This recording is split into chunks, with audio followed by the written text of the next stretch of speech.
নমস্কাৰ বন্ধুসকল, লৈ আহিছোঁ আজি ৰাতিপুৱাৰ 5টা গুৰুত্বপূৰ্ণ খবৰ। মুছলমানে ভোলেবমক অপমান কৰা বুলি বিয়পাই দিছিল ছ'চিয়েল মিডিয়াত। কাবাৰ্ড যাত্ৰীক কোনো কাৰণতে মুছলমানে অপমান কৰা নাছিল বুলি প্ৰমাণিত হৈছে। ছ'চিয়েল মিডিয়াত আপলোড কৰিছিল অসত্য খবৰ। মুছলমানৰ ওপৰত দোষ জাপি দি পৰিৱেশ বিনষ্ট কৰাৰ চেষ্টা কৰিছিল এছামে। সাহাৰনপুৰ পুলিচে তদন্ত কৰাৰ পিছতে পোহৰলৈ আহে সমস্ত তথ্য। ভাৰতীয় ন্যায় সংহিতাৰ আধাৰত ছ'চিয়েল মিডিয়া একাউণ্টৰ বিৰুদ্ধে ৰুজু কৰা হৈছে গোচৰ। এছাম ছ'চিয়েল মিডিয়াৰ একাউণ্টক মুছলমানক অপবাদ দিয়াৰ চেষ্টা কৰিছিল। পৰিৱেশ বিনষ্ট কৰা একাউণ্টসমূহ চিনাক্ত কৰি আৰক্ষীয়ে আৰম্ভ কৰিছে তদন্ত। সকলোৰে বিৰুদ্ধে তদন্ত কৰিবলৈ নিৰ্দেশ দিছে SSP অভিনন্দন সিংহই। কাৱাৰ্ড যাত্ৰালৈ যোৱা পানী অধিক হোৱাৰ বাবে বাগৰি পৰিছিল কল, কিন্তু এছামে এই কল মুছলমানে বগৰাই দিয়ে বুলি অপবাদ দিয়াৰ চেষ্টা কৰিছিল। আৰক্ষীৰ তাৎক্ষণিক তদন্তত পোহৰলৈ আহে প্ৰকৃত সত্য ঘটনা। এই ঘটনা কেৱল সাম্প্ৰদায়িক ৰং সানি বদনাম কৰিব বিচাৰিছিল মুছলমানসকলক।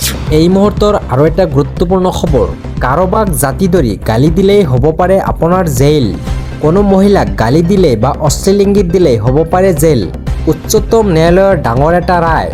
ন্যায়ালয়ৰ মতে অভব্য ভাষাৰে গালিগালাজ কৰাটো অশ্লীলতা নহয়। অশ্লীলতা আৰু গালিগালাজৰ ধাৰণা পৃথক বুলি মত দিলে উচ্চ ন্যায়ালয়ৰ। এই ভূমি বিবাদত 70 বছৰীয়া লোকৰ বিৰুদ্ধে অশ্লীল গালি দিয়াৰ অভিযোগ। আদালতৰ মতে গালি দিয়াটো তেতিয়াহে অপৰাধ হিচাপে গণ্য কৰা হ'ব যেতিয়াহে শ্ৰোতাক বেয়া কাম কৰিবলৈ বাধ্য কৰায়। জাতিক ধৰি গালি দিলেই জামিনবিহীন গোচৰ ৰুজু কৰা হ'ব। মহিলাৰ শিলনতা হানি কৰিলে হ'ব পাৰে জেল। সামাজিক মাধ্যমত আপত্তিজনক পোষ্ট কৰিলেও জেল হ'ব পাৰে। আৰু এটা গুৰুত্বপূৰ্ণ খবৰ, অসমৰ বন্যতাৰ বাবে ভাইজান ছলমান খানৰ মহানৱতা গ্ল'বেল শিখৰত জৰিয়তে বানপীড়িতক সাজি দিছে ঘৰ। আছিয়ানা প্ৰজেক্টৰ জৰিয়তে 500 পৰিয়ালক সাজি দিয়া হ'ব ঘৰ। দিন ৰাতি একাকাৰ কৰি বানপীড়িতৰ কাষে কাম কৰি আছে গ্ল'বেল শিখে। এই মুহূৰ্তৰ আনটো ডাঙৰ খবৰ, আইন কানুন নামানে নেকি গোৱালপাৰাৰ বন বিভাগে। বন বিভাগৰ স্বেচ্ছাচাৰী সিদ্ধান্তত খিলঞ্জীয়াৰ হাহাকাৰ সৃষ্টি হৈছে। কোনো লোকক অৱগত নকৰাকৈ এখন খিলঞ্জীয়া গাঁও দখলৰ চেষ্টা।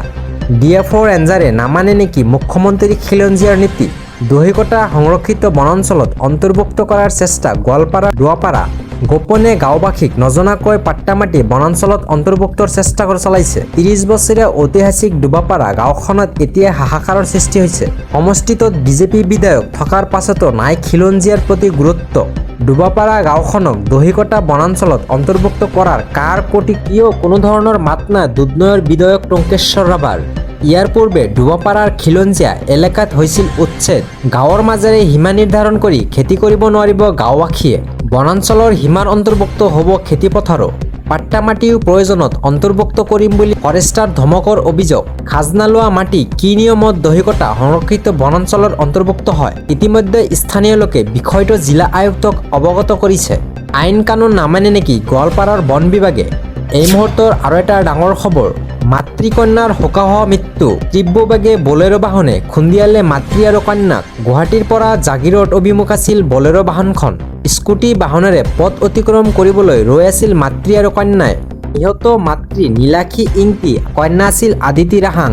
সমগ্ৰ ঘটনাৰ পিছতে অঞ্চলজুৰি শোকৰ ছাঁ সৃষ্টি হৈছে।